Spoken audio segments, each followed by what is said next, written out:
Sorry, wrong way.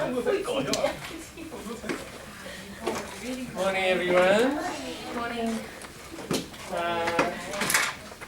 thought we'd start with a little bit on the critical review.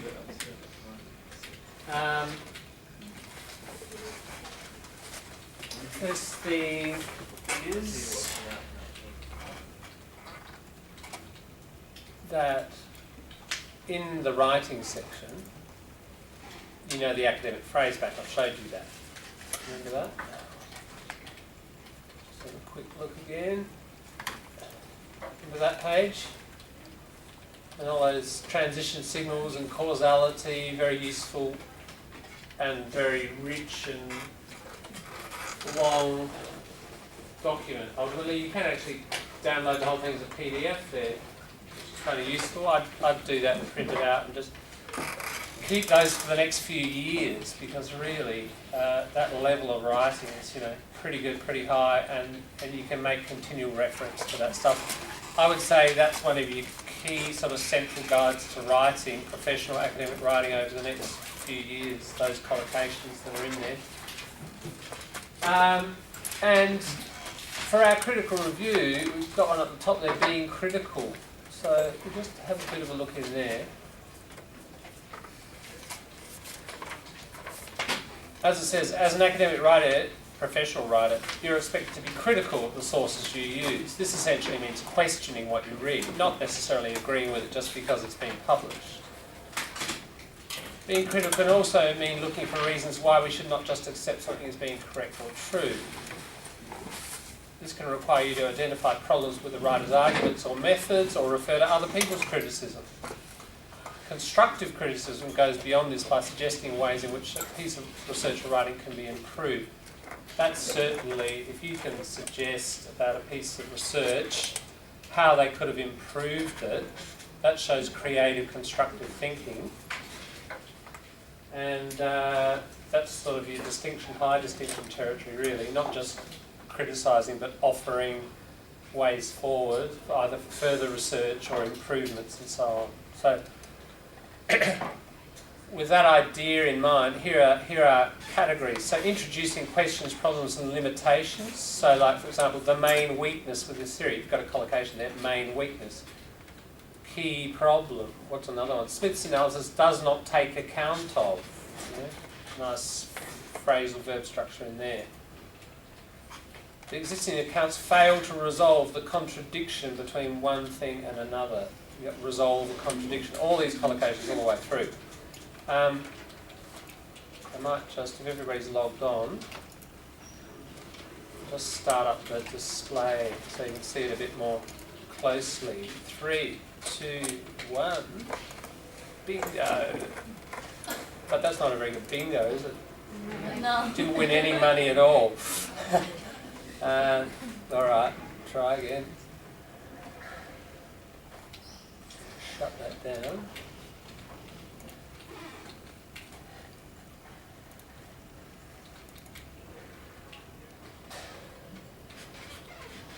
Try once more. 3, 2, 1. How's that? You got it this time? Yes. Yes, okay, good. Being critical, yeah, so see it a bit more close up. Okay, we've got introducing questions and problems in the theory or the argument, so the theory behind ideas, and here's questioning the method or practice. Now, we've discussed this bit of research already, and you might have some issues with their theory or their argument, or with the actual method, the way they collect the data. There are some phrases potentially in there. Identifying a study's weakness. The author offers no explanations for the distinction between one thing and another. Maybe that was the problem. Nice verb here. Smith makes no attempt to differentiate, a bit like the same meaning as this one, to make a difference, point out a difference between one thing and another, but nice to have the verb. Lots of verbs here, lots of verbs. The paper makes no attempt to distinguish, ascertain, offer, determine, etc. Here you've got your constructive suggestions. Notice the conditional. We're about to start conditionals this week. The study would have been more interesting if it had included what conditional structure is it grammatically. I haven't taught it, but some of you would know from existing previous grammar. Is it first, second, third, or zero conditional? Any idea? Third it is, isn't it? Yeah. It's about the past. Yeah. So when you've got a conditional about the past that didn't actually happen, that's the third conditional, and you see it here as well. The findings might have been a bit of hedging, that's unhedged, so let's do a hedged one. The findings might have been much more persuasive if she had adopted a particular method, etc. Nice evaluative adjectives, positives, negatives, a few negatives. You may need to look at previous studies in your review or in your analysis. So what about the literature that's come before it? Research on the subject has been mostly restricted to limited comparisons of. So you may need to be critical not only of the existing study, but of previous ones. General criticism, broader criticisms of maybe the whole area of thinking, and ways of talking about particular writers and introducing their positions. Jones, 2003, has challenged some of Smith's conclusions. Challenged conclusions. See the collocations. They're all the way through it. Okay, so that's in being critical in the academic phrase bank. Just to point out where that's from again, in your writing section. Alright, there. Now, And writing where? in the writing section of the Moodle, Mm-hmm. and then there, the academic phrase bank. So what, about number 15 or so. Just look for that title there. Look, you can see what I've done there. Control F. Sometimes I forget where I put these things, and we've got 300 links. Just with the Moodle or any long page, Control F, fine, and then type in phrase bank or part of it. You'll get it pretty quickly. Now, the thing below it is just something I've made, because you might have noticed that most of those phrases are negative, and critical in the usual sense of the word critical, negative. Critical can also mean pointing out strengths and being positive. Remember our yes, but, and if you're going to say yes, then do it critically and say exactly, why something is good, and use, remember what I've suggested, you don't write good and bad. You certainly use it a lot in speech, but what are ways of saying these things in a more kind of academic, professional way. What I did is some time ago, I took these phrases and I read those phrases, and then I thought, how would I turn those around to make them sound more positive? And I just wrote a list, so the first one's about, the one on the website was problems in analysis and theory and problems in analysis practice. So I rewrote them as positives, trying to capture very common collocations. So doing a similar thing so a particular strength in his argumentative strategy is the explanation resolves the contradiction. Yeah. The argument is entirely consistent with, etc., etc. So I've worked my way through, and under each category, so something convincingly accounts for, so it persuasively explains, same meaning. So I've done that with each category. So basically you haven't just got a negative menu as per the website. I just felt they should have done that. They should have provided both, and they didn't. It was one kind of gap in their work. So that's there if you would like to express some sort of positive phrases. All right? It's just that it's a Word document. It's not on the web. So if you do want that one in future, probably be good to copy that one and save it onto your own computer, because it's not available on as a website anywhere. Yeah, so that was the critical review language. If you do want the actual critical review, the Monash model that we've been looking at, it is also on the Moodle, and I've put it under critical thinking, I'm pretty sure. There it is. See, under critical thinking, here. There's a Monash Uni guide, and we probably won't use this one, but there is one, I have used it in the past. Probably redirect to critical review. There's stuff on writing a critical review there if you want more. It's not a bad site, University of New South Wales, and they've got a whole lot of stuff on essay writing and so on, and this was their section on critical review. And they'll take you through the structure and so on. So if you feel we're not covering enough in class, that's another quite clear website just to work your way through, and you can see some pretty short and easy little explanations of things there. Yeah. So that's in critical thinking. Okay. I was just going to spend a little bit of time in here because we're writing critical review, and I just want to cover other critical thinking resources today, part of what we did. We have looked at various fallacies. We'll be practicing using them again shortly, but I've just got other links there to other fallacies. You can see, what's that one?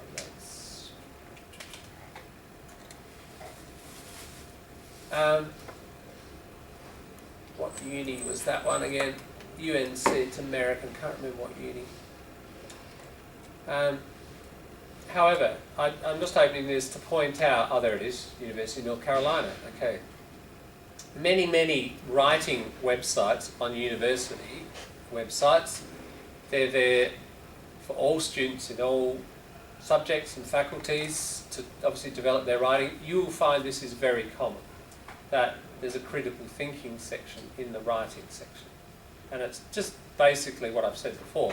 You can have all the most beautiful grammar and vocabulary in the world, however, if your thinking has problems, you've obviously got limits in terms of quality. So writing is about not only language, but it's about thought as well, and getting that as logical and evidence-based as possible.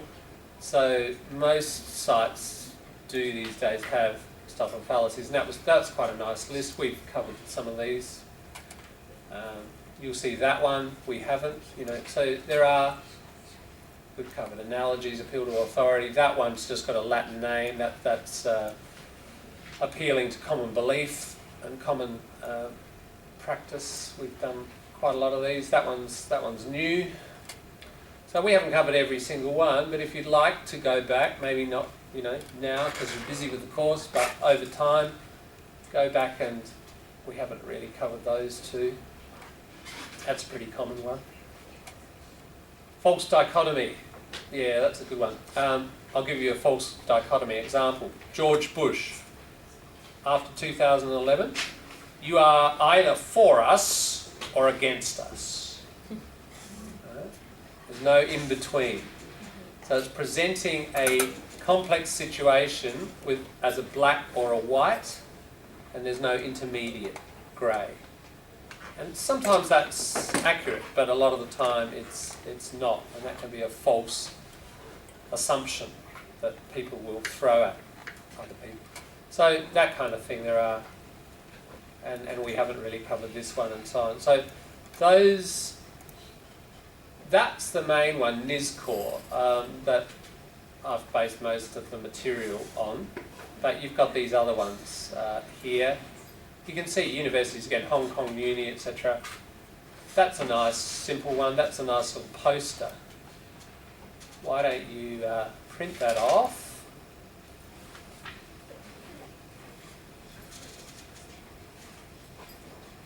There you go. Print that off, laminate it, put it in plastic, put it in your bathroom, and then the whole family can enjoy critical thinking, yeah?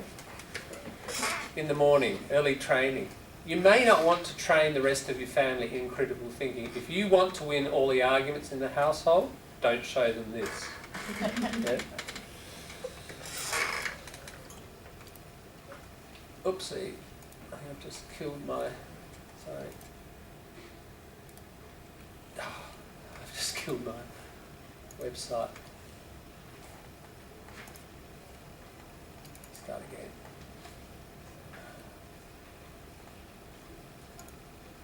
There we go.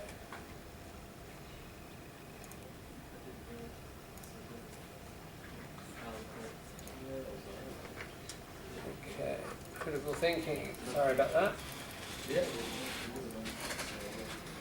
Okay, so several resources on fallacies there to that point. Alright, so you've got a little fallacy section. The political compass, we've done work on that. I'll just remind you, don't forget with your public intellectual, keep thinking about, political position of your writer. And that will help you figure out opposition voices as well and where they stand. This book, I just found that book again yesterday in my study. I was cleaning out my study. I had dust sitting in there for 10 years. That's probably one reason I've got a lung complaint. That's what I thought actually. So I've spent 3 hours cleaning out the study. Found this book. It's a great little book. My daughter used it for critical thinking. There's a course at Adelaide Uni Philosophy Department, critical thinking, and they use this text. Very nice little book for critical thinking. Terrible price on it. $120, unavailable. Yeah, I would definitely try somewhere else. The only reason the Book Depository, by the way, is a very good web. I probably buy most of my books online there. They're not always the cheapest, but often they are, and they, unlike Amazon, they don't charge shipping. So whatever price you see, that is the price. No doubt. Aid Books is not bad either, I find. But that's a very nice little critical thinking book. I have got a link to an e-book, but these often die because sometimes they're copyrighted and somebody, that's removed. Do you know Scribd? Scribd often put up copies of books. But anyway, it might be around as an e-book somewhere else.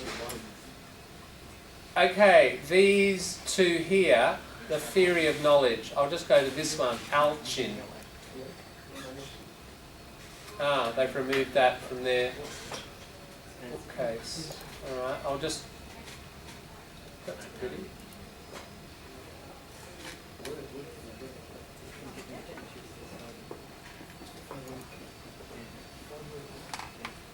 Okay, theory of knowledge is, you can see it there, IB. Have you heard of the IB? The International Baccalaureate. It's taught in schools here, but so it's the year 12 really that's taught in Europe. So it's like the SACE 2 level. It's taught across Europe, and in order to get into most European universities, from what I understand, you need to do the IB course. You can go to certain schools here, public and private, that teach the IB. For example, Glenunga, Underdale, I'm thinking of public schools. I think Brighton, not sure, and a couple of others teach the IB. One of our teachers' sons is about to do it next year, and I've coached a number of kids through IB in English and history. And it's definitely higher. It's about a year to a year and a half higher than normal South Australian high school, because the standard is just higher to get in. If you pass it and you get a good score, then you can apply for European universities and around the world, international universities. It's a very high-level course, and one of the reasons it's one of the things that makes it a high level. A compulsory subject is critical thinking, and it is called this. It's called theory of knowledge, and it's about mainly the history of scientific thinking and how that developed, the philosophy of science, and also quite a lot of critical thinking, of fallacies and other argumentative problems, rules of evidence, etc., etc. And it's a great course. And this is a link that I've got to some, because it's around the world. In fact, there's been a couple of students who've come from Latin America and elsewhere, and they've done the IB there. Anybody done it or know people in your native country who've done IB? It's out and around there. Yeah, and look, I've just got links to course books and so on if you do want to pursue it. Even as a parent, you know, not necessarily for yourself, but as a parent you might want to chase it in the future. That link to Alchin. Alchin is one of the core texts. So you've just got subjects there on the IB and so on. But theory of knowledge, and that will explain what that course covers. You know, you have to do oral presentations and essays in specialist fields and so on. And yeah, just notes and so on. So that link there will take you. Now, unfortunately, that has died. If you Google theory of knowledge and Alchin, I think he's Swiss. His book is probably, from what I understand, just about the core textbook that's used across, you know, around the world for theory of knowledge courses. You would certainly find that like in the Bar Smith Library or somewhere like that. If you want to go and have a look at it before you buy it, or you may not want to buy it, just borrow it. But so in other words, that book is one of the core texts for critical thinking around the world. For year 12 level, and it's in English, so there's a good resource, I think. I will try to update that link and revive it. Obviously it's been taken off that book depository website for some reason. Out of print maybe, don't know. These things we've covered. That one just explains how your public intellectuals were selected. I don't know if anybody's read it, but it's just about the survey that was conducted in 2006. Now, as a result of listening to each other about, you know, when you do your presentations and hearing about public intellectuals, you will start to get a bit of an understanding about, you know, Australian thinking. You've already got a bit of an understanding about Australian issues from last term. There's a bit more emphasis this time on the people and what the particular people think. And where is it? They're here.